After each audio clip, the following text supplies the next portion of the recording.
आज आशा दीदी आने वाली थी ना? जी। अच्छा है, यदि कोई दिक्कत लग रही हो तो उनसे सलाह जरूर ले लेना। जी। क्या सलाह लेना है, जब घर में बड़े बूढ़े बैठे हैं, हमसे तो कोई सलाह नहीं लेते। बिल्कुल माँ, अरे आपसे तो सलाह लेते ही रहते हैं, पर आपको और ममता को नई सुविधाओं के बारे में जानकारी जरूर लेनी चाहिए। जैसे माँ, आप कह रही थी ना कि पड़ोस की रमा बुआ का स्मार्टफोन आपको बहुत अच्छा लगा, आप उसमें बहुत आसानी से फोटो खींच सकती हैं।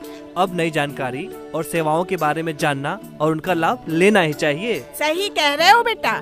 आशा दीदी भी प्रसव से जुड़ी सेवाओं के बारे में सही और नई जानकारियाँ देती रहती हैं, इसलिए ममता और आपका आशा दीदी से बात करना जरूरी है। सही कह रहे हो बेटा।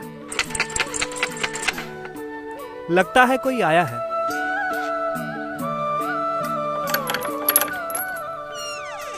नमस्ते महेश भैया। नमस्ते दीदी, आइए आइए, हम आप ही की राह देख रहे थे।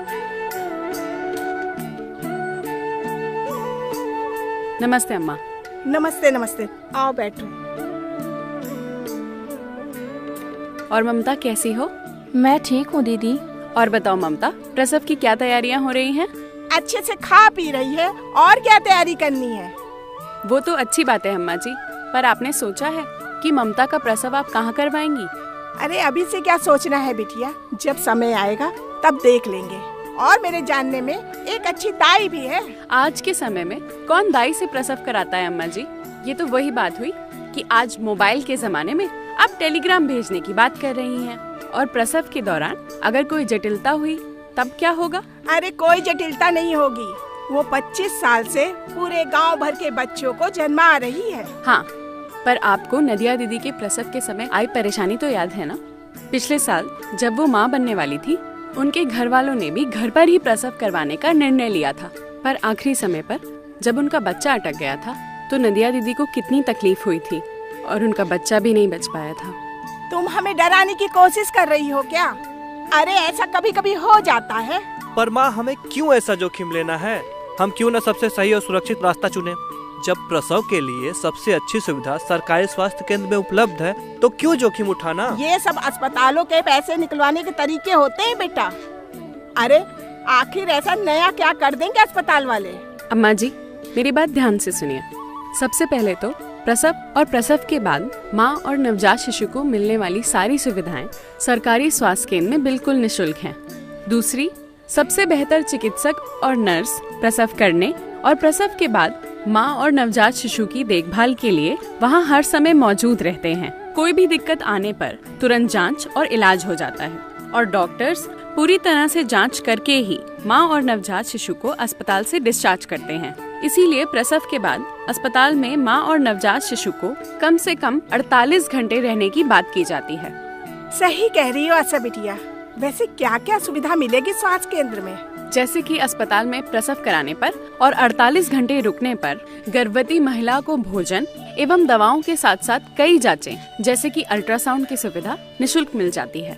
प्रसव के दौरान यदि सिजेरियन सेक्शन या ऑपरेशन की जरूरत पड़ती है तो वो अस्पताल में तत्काल प्रशिक्षित चिकित्सक द्वारा हो सकता है। बच्चा यदि कम वजन का है या वो समय से पूर्व जन्मा है तो उसका सही प्रबंधन अस्पताल में हो सकता है। जन्म के तुरंत बाद 1 घंटे के भीतर शिशु को स्तनपान शुरू कराया जा सकता है। साथ ही साथ प्रसव के पश्चात परिवार नियोजन का साधन अपनाना हो तो अस्पताल में इसकी सुविधा तुरंत मिल जाती है। बच्चे को पहले पोलियो की खुराक, हेपेटाइटिस बी का टीका और BCG का टीका भी मिल जाता है। इतना सब कुछ मुफ्त में? हाँ अम्मा, और इतना ही नहीं, जननी सुरक्षा योजना के अंतर्गत 4 प्रसव पूर्व जांचें सुनिश्चित करवाने से और संस्थागत प्रसव करवाने से लाभार्थी को 1400 रुपए की धनराशि दी जाती है, जो लाभार्थी के खाते में सीधा ट्रांसफर हो जाती है। जननी शिशु सुरक्षा कार्यक्रम के अंतर्गत प्रसव के लिए शासकीय अस्पताल लाने व ले जाने के साथ प्रसव, आवश्यक जांचें, दवाइयाँ और भोजन की सुविधा सरकारी अस्पतालों में मुफ्त मिलती है। और महेश भैया, पहला बच्चा है तो प्रधानमंत्री मातृ वंदना योजना के अंतर्गत गर्भावस्था में जल्द पंजीकरण कराने के लिए, प्रसव पूर्व जांच करवाने के लिए और संस्थागत प्रसव कराने के लिए 5000 रुपए की धनराशि भी दी जाती है। आना जाना, रहना खाना, जांच दवाई, ये सब मुफ्त? हाँ अम्मा, सरकार ने पूरी तरह से सुनिश्चित किया है कि माँ और बच्चे के स्वास्थ्य के साथ कोई भी लापरवाही ना हो और उन्हें हर वो जरूरी सुविधा समय पर मिल जाए जिनकी उन्हें जरूरत हो। अरे वाह, इसके बारे में तो मुझे कुछ पता ही नहीं था। महेश बेटा, हमको बहू का प्रसव अस्पताल में ही करवाना चाहिए। बिल्कुल माँ, अब आप स्मार्टफोन ले ही लेना। माँ और शिशु की सेहत है जरूरी, संस्थागत प्रसव से होगी सुरक्षा पूरी।